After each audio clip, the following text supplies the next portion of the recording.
I knew the river was not finished with us the night the goats started screaming. It was around midnight when the first one happened. A loud cry came from the next compound. At first we thought thieves had entered someone's pen. But when people rushed outside with lanterns, they found the goats standing still and shaking. Not one goat was hurt. But the ground around them was wet. Wet like someone had poured river water everywhere. The strange things did not stop there. The next night, 3 children from the village woke up at the same time and started walking toward the river. Their mother stopped them just in time. The children said they heard someone calling their names from outside. A familiar voice. A man's voice. Chinedu's voice. After that, nobody slept well anymore. At night, people heard footsteps near their doors. Some saw wet handprints on their walls in the morning. Even the dogs refused to go near the river path. Papa is said the river goddess was angry. Very angry. One morning, the village woke up to something that made everyone gather at the riverbank. All the wooden fishing boats had been pushed onto the sand. Not gently.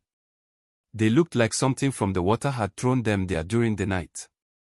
The river itself looked strange that morning. The water was darker than usual. And it moved slowly, like it was breathing. That was the day the elders called for a meeting. The entire village gathered under the big Iroko tree near the square.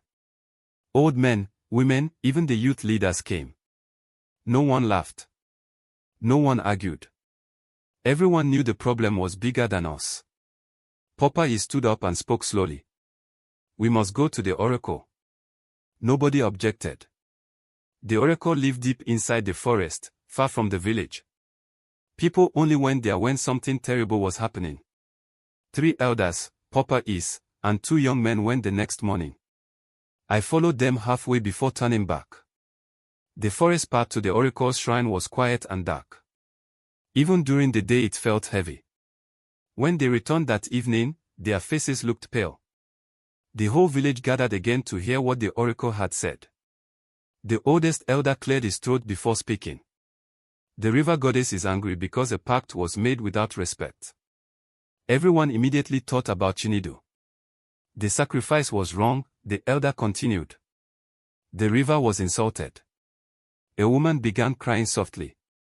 Then the elder said the part that made my stomach drop. The oracle says we must return to the river and offer a cleansing sacrifice to calm the spirit. People started murmuring nervously. What sacrifice? Someone asked. The elder hesitated. Then he spoke quietly. A white ram and 7 clay pots of palm wine. That sounded simple enough. But Popeye was still silent. He had not spoken once since returning from the shrine. Finally someone asked him what was wrong. The old fisherman looked toward the river path before answering. The oracle also said something else. Everyone waited. His voice became lower. He said the river goddess has already chosen more people. A heavy silence fell over the crowd. Before anyone could ask another question, something strange happened. The wind suddenly stopped. The air became still. Then from the direction of the river, we heard it. A voice. Clear. Slow. And very familiar. Obinna. My heart nearly stopped. It was Chinedu's voice again. Calling my name. The villagers turned toward me in fear. But the voice did not stop.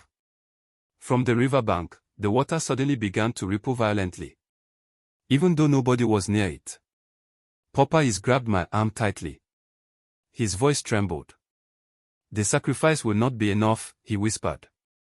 Because at that very moment, a pale wet figure slowly stepped out of the river. And behind him, more shapes were rising from the water. New moon water wave.